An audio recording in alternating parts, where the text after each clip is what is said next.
shared with you on Instagram yesterday that I was gonna share some stories of how each of the 10 children that God has given me has just so profoundly impacted my life.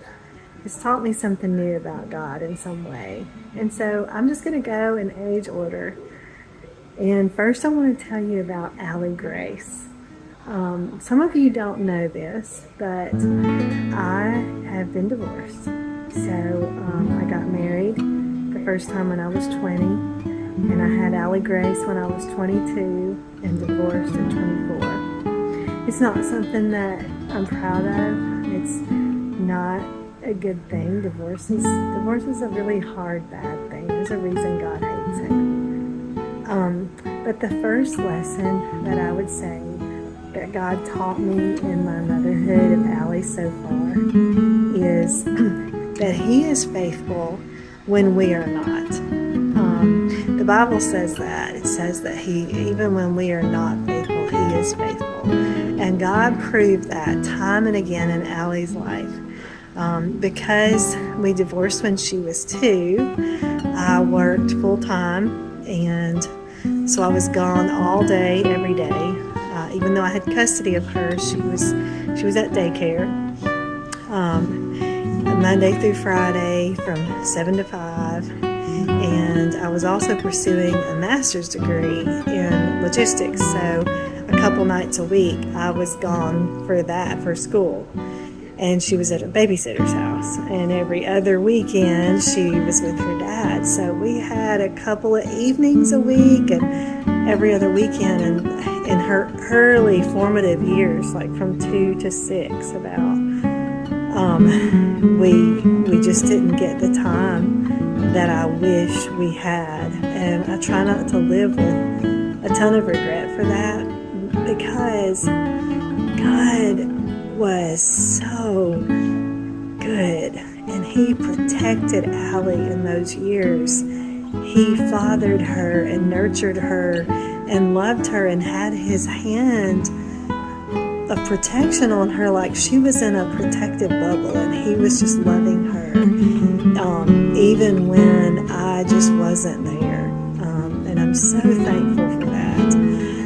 He also is a God who redeems. The Bible says that He will restore the years that the locusts have eaten. I feel like the locust got some of those early years with Allie, but He restored that.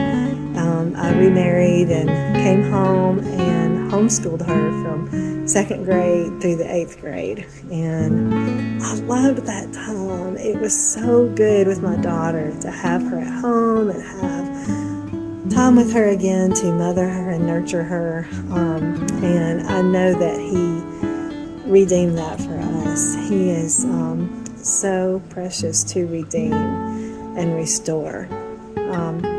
The second thing that I learned about God in that was just that He delights in healing our broken places. She was with me, like I say, through the 8th grade, and then she went to live with her dad in high school and beginning of college. And those years were tough. We, just didn't get a lot of time together. Again, God hates divorce, and that was a sad thing. But God was at work in Allie's life.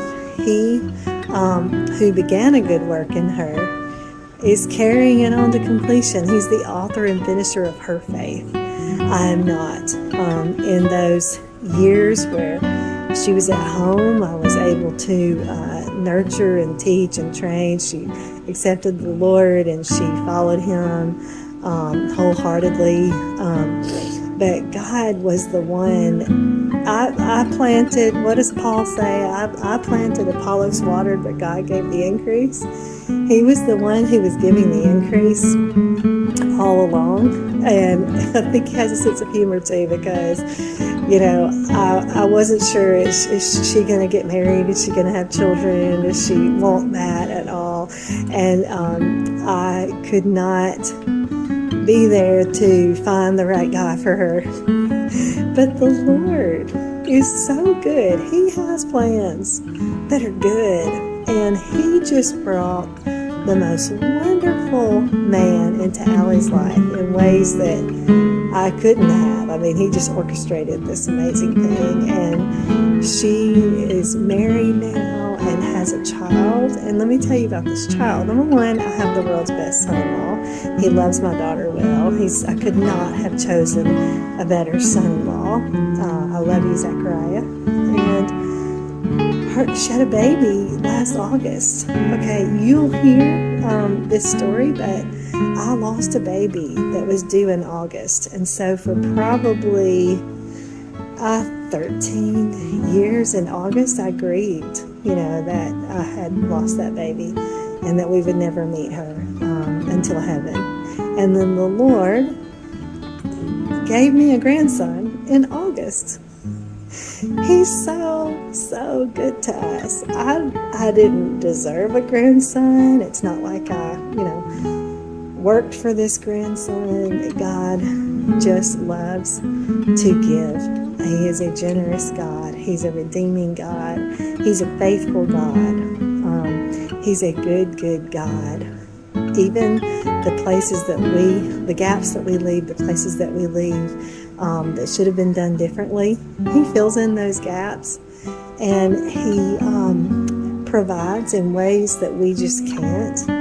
He forgives, and He restores, and He redeems. And so when I look at Allie Grace, I didn't know when I named her that grace would be the theme of her story. His grace is all over her, and she is full of grace. She does not harbor resentment for our divorce. I don't think resentment for the years that I would say I was just not the mother that I wished I had been. God has just done an amazing work in her. And so I want to encourage you, Mom, that God has plans for our children that are even better than ours, even wiser than ours, and He can do things. Got interrupted by children. I just wanted to finish Allie's story by saying that until our children die, God is not done writing their story. And I think that's so hopeful. Most of us our children will outlive us. And so we may not see the end of the story for our children.